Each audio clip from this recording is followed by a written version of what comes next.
At 9:17 on the morning of January 22, 1943, Second Lieutenant John George crouched in the ruins of a Japanese bunker west of Point Cruz, watching a banyan tree 240 yards away through a scope his fellow officers had laughed at for 6 weeks. 27 years old, Illinois state champion, 0 confirmed kills. The Japanese had 11 snipers operating in the Point Cruz Groves, and in the past 72 hours, they had killed 14 men from the 132nd Infantry Regiment. George's commanding officer had called his rifle a toy.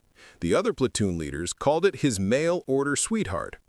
When he had unpacked the Winchester Model 70 with its Lyman Alaskan scope and Griffin and Howe mount at Camp Forest in Tennessee, the armorer wanted to know if this was meant for deer or Germans. George explained it was for the Japanese. They shipped out before the rifle arrived. George spent the voyage to Guadalcanal watching other men clean their Garands while his own weapon sat in a warehouse in Illinois. He requested it be forwarded through military mail. 6 weeks later, in late December of 1942, a supply sergeant handed him a wooden crate marked fragile. Inside was the rifle he had saved 2 years of National Guard pay to buy. The rifle weighed 9 pounds. The scope added another 12. The Garand issued to every other man in his battalion weighed 12 pounds with no magnification. George's rifle was bolt-action, 5 rounds. The Garand was semi-automatic, 8 rounds. Captain Morris ordered him to leave the sporting rifle in his tent and carry a real weapon. George carried it anyway. The 132nd Infantry had relieved the Marines on Guadalcanal in late December of 1942. The Marines had been fighting since August. They had taken Henderson Field. They had held it, but they had not taken Mount Austin, and they had not cleared the Japanese from the coastal groves west of the Matanaka River. Mount Austin stood 1,514 feet tall. The Japanese called it the GEU. 500 men, 47 bunkers. George's battalion attacked on December 17th. They fought for 16 days. They lost 34 men killed and 279 wounded before they finally took the western slope on January 2nd. By then, George had fired his Winchester exactly 0 times in combat. The jungle around Point Cruz was different.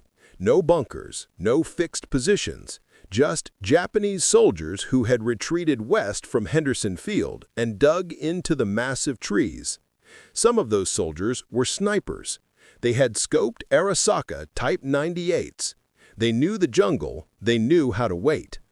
On January 19th, a sniper killed Corporal Davis while he was filling cantons at a creek.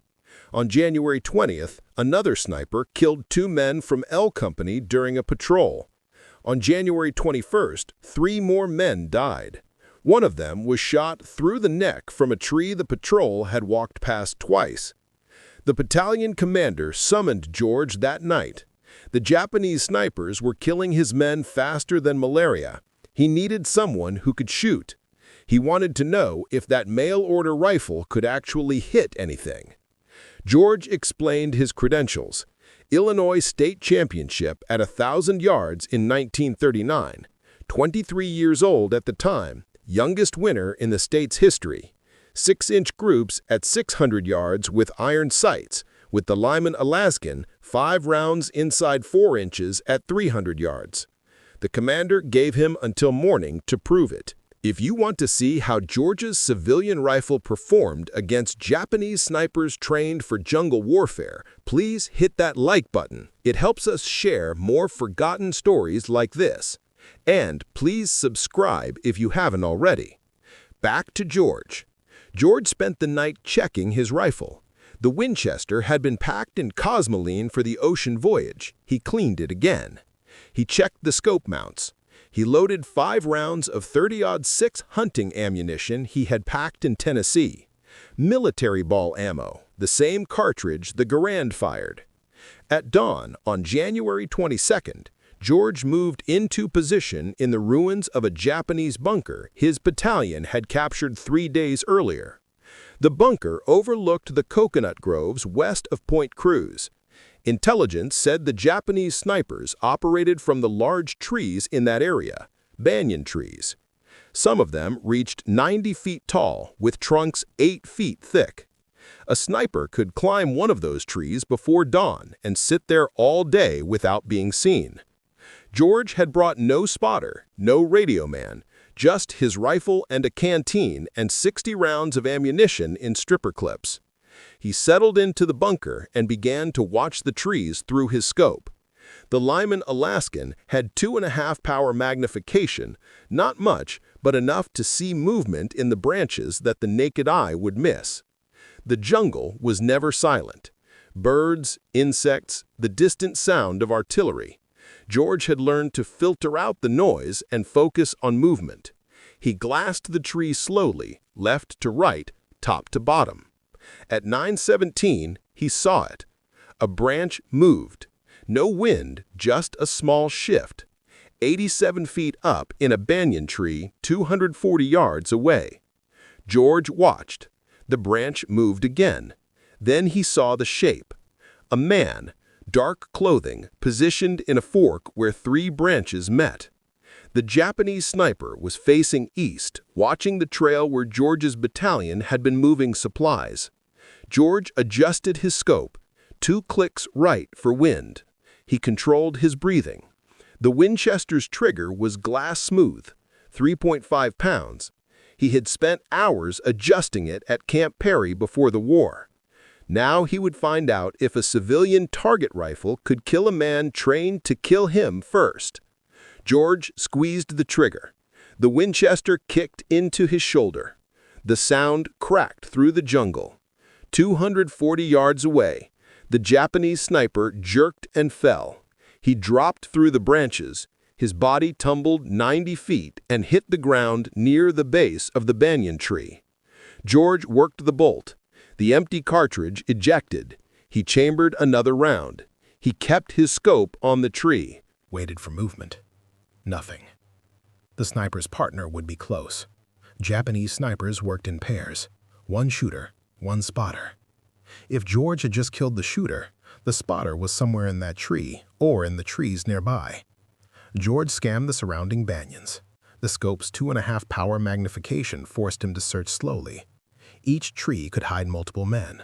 The jungle canopy created shadows that made shapes impossible to distinguish without careful observation. At 9:43, he found the second sniper. Different tree, 60 yards north of the first. This one was lower, maybe 50 feet up. The Japanese soldier was moving down the trunk, retreating. He had heard the shot and knew his position was compromised. George aimed, led the movement, fired. The second sniper fell backwards off the tree. His rifle clattered through the branches ahead of him. Both hit the jungle floor within seconds of each other. 2 shots, 2 kills. George reloaded his Winchester from a stripper clip. His hands were steady. His breathing was controlled. This was no different than shooting at Camp Perry, except the targets shot back. At 11:21, a Japanese bullet struck the sandbags 6 inches from George's head. The impact sprayed dirt into his face. He rolled left and pressed himself against the bunker wall.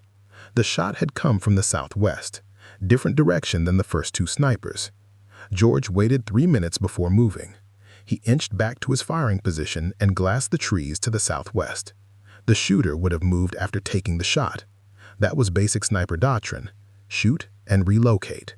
But in a jungle this dense, relocation options were limited. George found him at 11:38, 3rd tree from the left in a cluster of 5 banyans, 73 feet up. The Japanese sniper had repositioned to a different branch, but remained in the same tree. A mistake. George put the crosshairs on the dark shape and fired. The 3rd sniper fell without making a sound. By noon, George had killed 5 Japanese snipers. Word spread through the battalion. Men who had mocked his mail-order rifle now asked if they could watch him work. George refused. Spectators drew attention. Attention drew fire. The Japanese snipers adapted after the 5th kill. They stopped moving during daylight. George spent the afternoon glassing trees and seeing nothing. At 1600 hours, he returned to battalion headquarters. Captain Morris was waiting. The mockery was gone from his voice. He wanted George back in position at dawn. January 23rd began with rain, heavy tropical rain that turned the jungle floor into mud and made the trees invisible beyond 100 yards. George sat in the bunker and waited for the weather to clear. The rain stopped at 08:15. By 08:45, enough visibility had returned for work. George spotted the first sniper of the day at 09:12. The Japanese soldier had climbed into position during the rain. Smart. The sound of rain masked movement. This sniper had chosen a tree 290 yards out, longer range than yesterday. Also smart, they were learning his capabilities. George compensated for distance and fired. The sniper fell. The sixth kill brought a response George had not anticipated. At 09:57, Japanese mortars began hitting the area around his bunker. They had triangulated his position based on muzzle flash or sound. The first rounds landed 40 yards short. The second salvo landed 20 yards short. The third salvo would hit the bunker.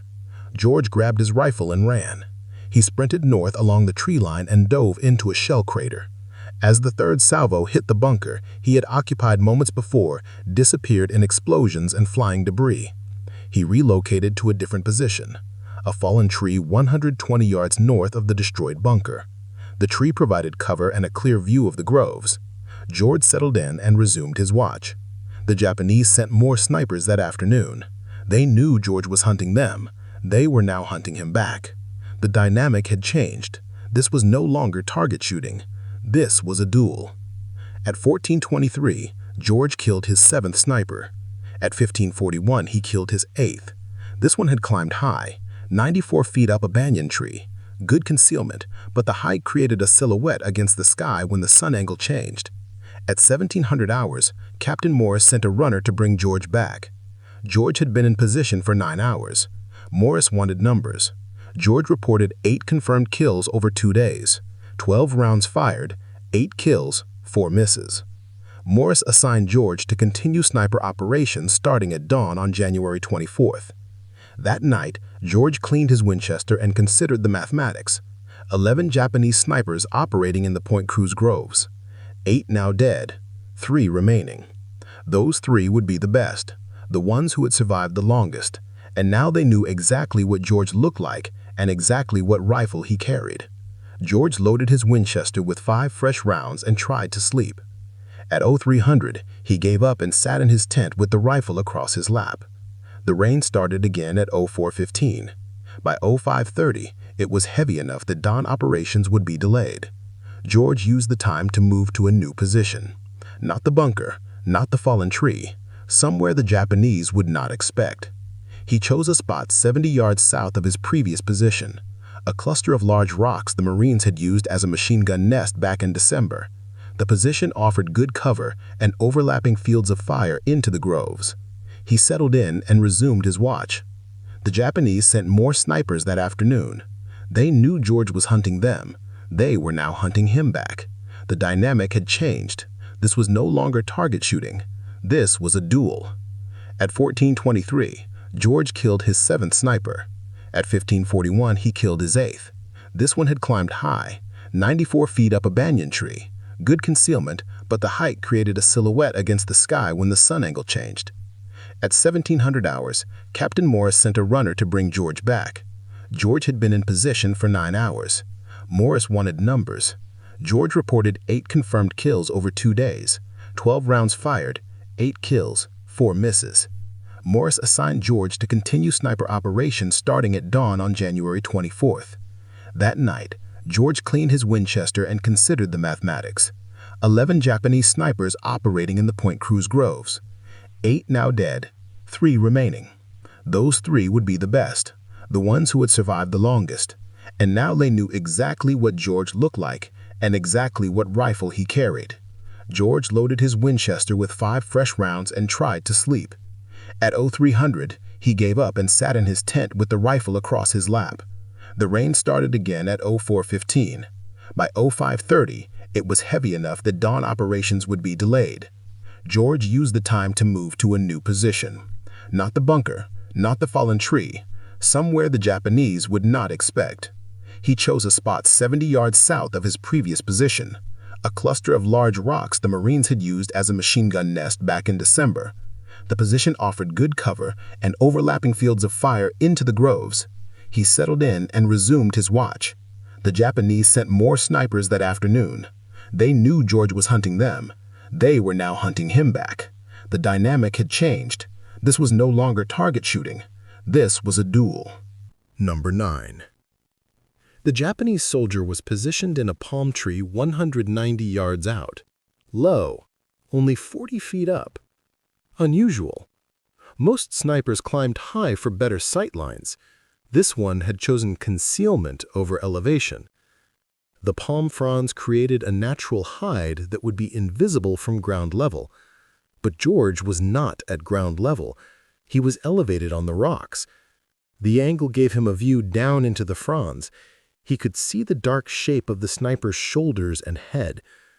George aimed, controlled his breathing, began to squeeze the trigger. Then he stopped. Something was wrong. The position was too obvious, too easy.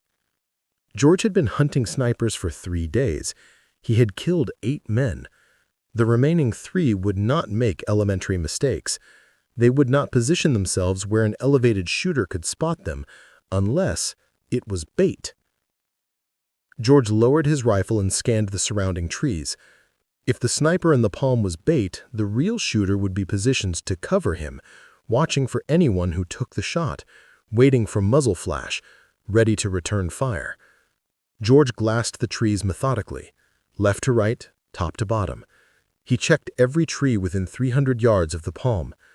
It took 11 minutes. At 0828, he found the real threat.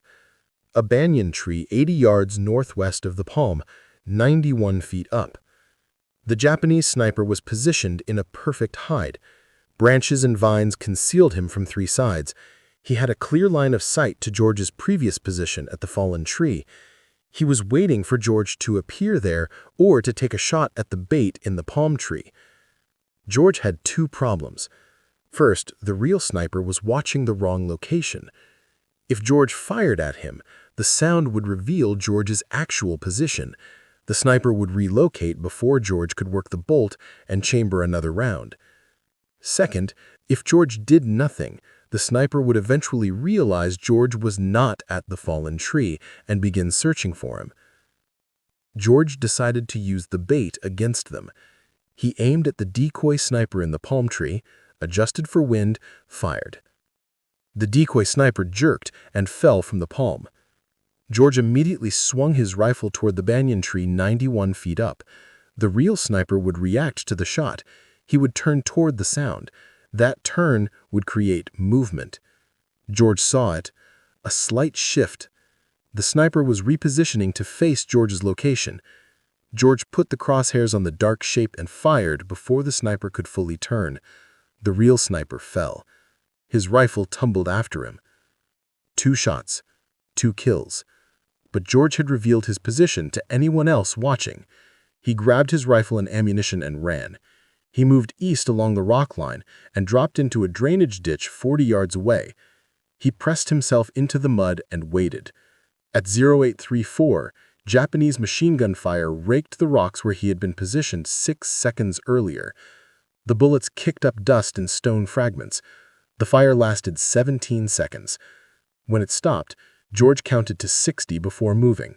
He relocated again, this time to a position 100 yards east, a shell crater partially filled with rainwater. George settled into the crater with water up to his chest.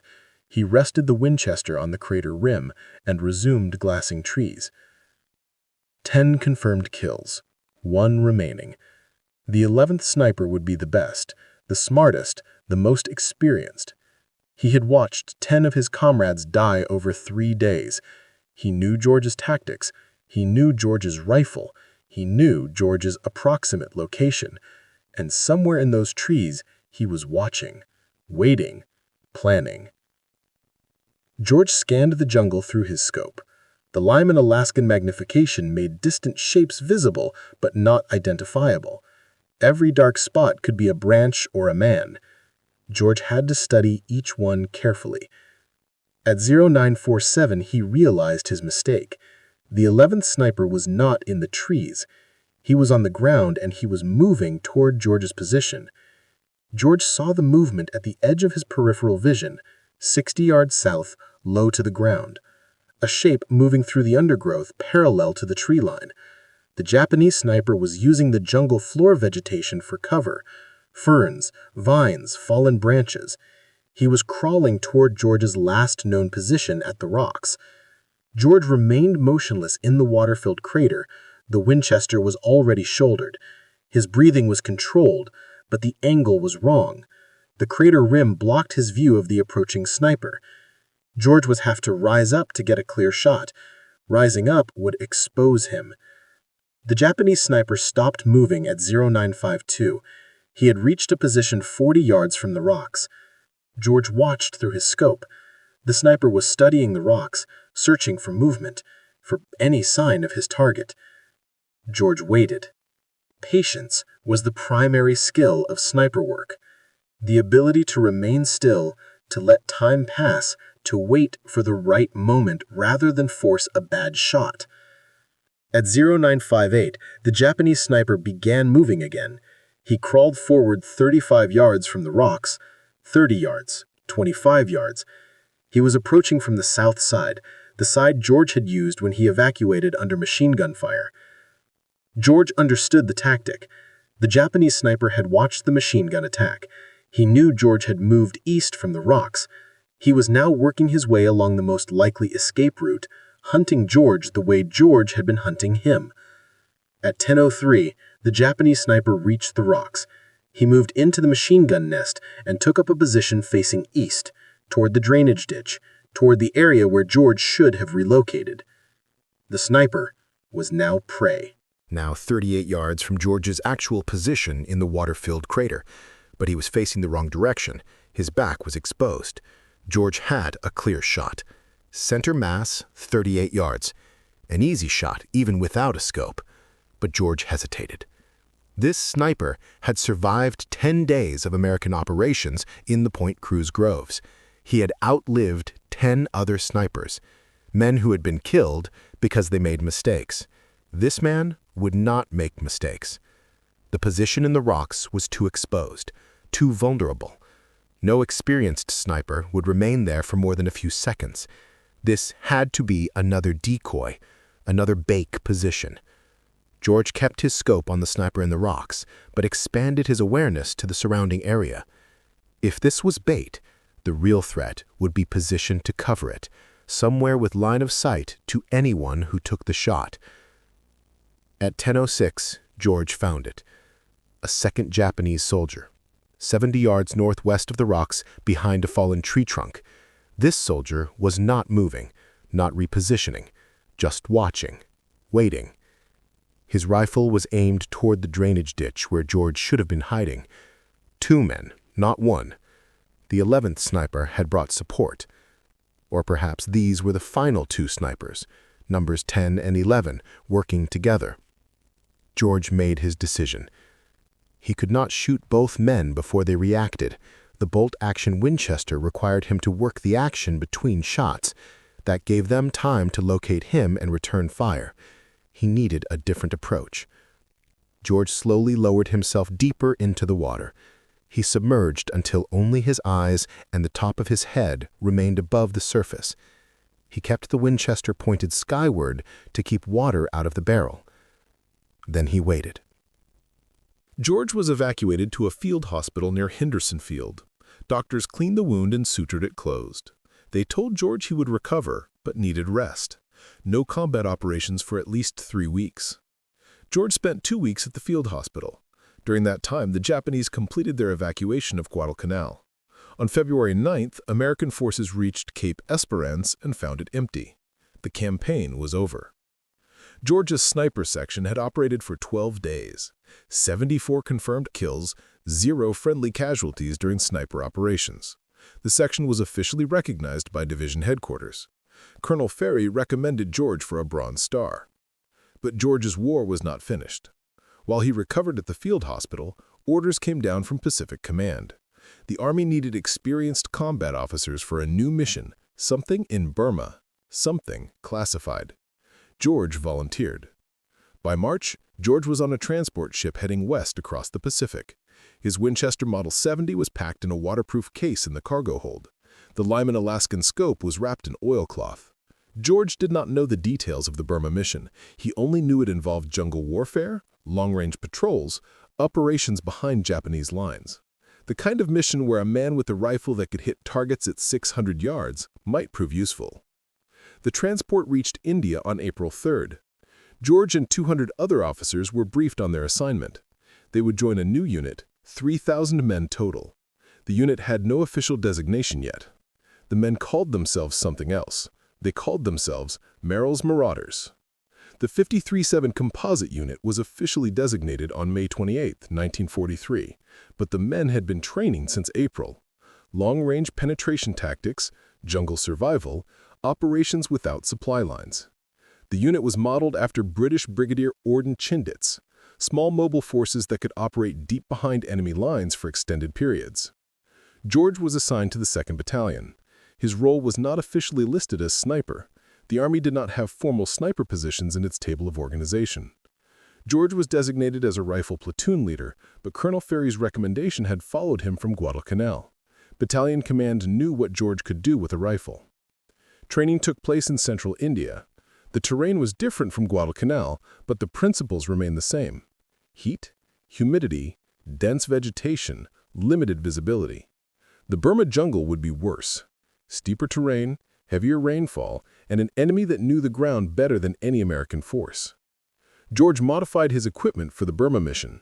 The Winchester Model 70 had performed well on Guadalcanal, but that had been short-range operations with regular resupply. Burma would involve patrols lasting weeks, hundreds of miles through jungle. Every ounce of weight mattered. George removed the Lyman Alaskan scope and replaced it with a lighter Weaver 330. The Weaver had the same 2.5-power magnification, but weighed 8 ounces less. He also replaced the wooden stock with the lighter synthetic version. The modifications reduced the rifle's weight from 9 pounds 12 ounces to 8 pounds 14 ounces. Not much, but over a 2-week patrol carrying 60 pounds of equipment, every ounce mattered. The Marauders entered Burma in February of 1944. Their mission was to advance through northern Burma and capture the Myitkyina airfield. The airfield was critical for Allied supply routes into China. Japanese forces controlled the area with approximately 4,000 troops.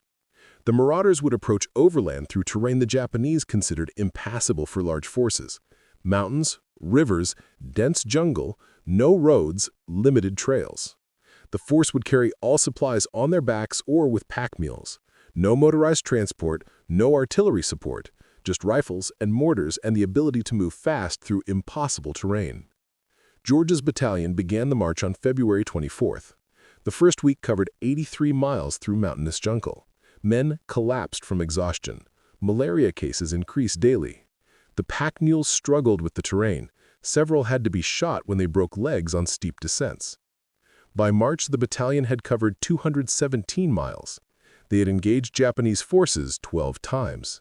Small skirmishes, ambushes, quick firefights, followed by rapid withdrawal. The Marauders were not meant to hold ground. They were meant to move, to harass, to cut supply lines, and create chaos behind Japanese positions. George used his Winchester 3 times during the march. Once at 412 yards against a Japanese officer directing troops at a river crossing. Once at 380 yards against a machine gun position. Once at 290 yards against a sniper who had pinned down a Marauder patrol. 3 shots, 3 kills. George never fired more than once per engagement. The Winchester's report was distinctive, different from the Garand's sharp crack. 1 shot announced his presence. A 2nd shot would give the Japanese time to locate him. George learned to shoot and move immediately. The march to Myitkyina took 3 months. By late May, the Marauders had covered over 700 miles. They had lost more men to disease than combat. Malaria, dysentery, typhus. The unit that entered Burma with 5,300 men was down to fewer than 3,000 effectives. On May 17th, the Marauders captured Myitkyina airfield. The operation was a success, but the cost had been severe. The unit was combat ineffective. Too many casualties, too many sick, too much time in the jungle without rest or proper medical care. George survived the Burma campaign. His Winchester survived, but the rifle that had proven so effective on Guadalcanal had been used only 7 times in 3 months of operations. The marauders rarely engaged in the kind of long-range precision shooting that required a scoped rifle.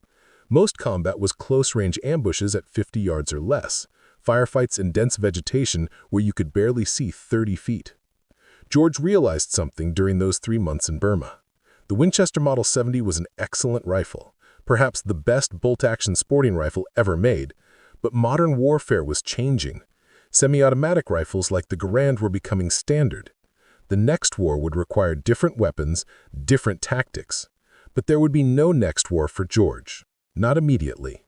By June of 1944, he was evacuated from Burma with the rest of the marauders. The unit was disbanded. George was reassigned to training duties in the United States. He never fired his Winchester in combat again. George returned to the United States in July of 1944. The Army promoted him to captain and assigned him to Fort Benning, Georgia. His job was training infantry officers in marksmanship and small unit tactics. He taught the lessons he had learned on Guadalcanal and in Burma: how to move through jungle terrain, how to identify and engage targets at distance, how to operate independently without supply lines. He kept his Winchester Model 70. The rifle had traveled from Illinois to Tennessee to Guadalcanal to India to Burma to Georgia. It had killed at least 14 enemy soldiers in confirmed engagements, probably more. George had stopped counting after Burma. The rifle sat in a footlocker in his quarters at Fort Benning. George rarely looked at it. The war had changed. The Pacific Islands were being retaken one by one. American forces were advancing through France and into Germany. The need for individual marksmen with privately owned rifles was fading. The military was standardizing mass production, interchangeable parts, soldiers with identical equipment and identical training. George understood the necessity. Modern warfare required industrial scale. But something was being lost. The individual skill, the craftsman approach to soldiering. The idea that a man with the right rifle and the right training could change the outcome of a battle. George was discharged from the Army in January of 1947. Lieutenant Colonel, 2 Bronze Stars, 1 Purple Heart, Combat Infantry Badge. He returned to Illinois and enrolled at Princeton University on the GI Bill. He studied politics, graduated with highest honors in 1950. After Princeton, George spent 4 years at Oxford, then 4 years in British East Africa studying regional politics and institutions. He eventually settled in Washington, D.C. as executive director of the Institute of African American Relations. Later, he joined the State Department's Foreign Affairs Institute as a consultant and lecturer on African affairs. George never spoke publicly about Guadalcanal or Burma during those years. He had colleagues who knew he had served in the Pacific, but they did not know about Point Cruz. They did not know about the Japanese snipers. They did not know about the Winchester Model 70 that sat in a case in his home. In 1947, George decided to write down what had happened. Not for publication, just for his own record. He wanted to document the weapons and tactics of jungle warfare while the details were still fresh. He wrote for 6 months. The manuscript grew to over 400 pages. A friend at the NRA read the manuscript and suggested publication. George was reluctant. The book was technical, detailed descriptions of rifles and ammunition and ballistics, not the kind of content that interested general readers, but the NRA convinced him. The book was published in 1947 under the title Shots Fired in Anger. It became a classic among firearms enthusiasts and military historians. The book described George's experiences on Guadalcanal and Burma with clinical precision. No embellishment, no hero worship, just facts and observations about what worked and what did not work in combat. The book is still in print today, still used as a reference by collectors and historians studying World War II small arms. George's descriptions of Japanese weapons remain some of the most detailed, contemporary accounts available. George lived to see the United States fight 3 more wars: Korea, Vietnam, the Gulf War. He watched the evolution of military rifles, from the Garand to the M14 to the M16. He watched sniping become a formal military specialty with dedicated training and equipment. He watched the lessons of World War II being relearned and refined by new generations of soldiers. John George died on January 3, 2009. He was 90 years old. The Winchester Model 70 that had killed Japanese snipers on Guadalcanal was donated to the National Firearms Museum in Fairfax, Virginia. It sits in a display case with a placard describing its history. Most visitors walk past without stopping. It looks like any other vintage hunting rifle, but it is not. It is the rifle that proved a state champion marksman with a mail-order scope could outshoot professionally trained military snipers. The rifle that cleared the Point Cruz Groves in 4 days when an entire battalion could not do it in 2 weeks. The rifle that changed how the American military thought about individual marksmanship in modern warfare. If this story moved you the way it moved us, do me a favor, hit that like button. Every single like tells YouTube to show this story to more people. Hit subscribe and turn on notifications. We're rescuing forgotten stories from dusty archives every single day. Stories about riflemen who prove themselves with skill and courage. Real people, real heroism. Drop a comment right now and tell us where you're watching from. Are you watching from the United States, United Kingdom, Canada, Australia? Our community stretches across the entire world. You're not just a viewer, you're part of keeping these memories alive. Tell us your location. Tell us if someone in your family served. Just let us know you're here. Thank you for watching, and thank you for making sure John George doesn't disappear into silence. These men deserve to be remembered, and you're helping make that happen.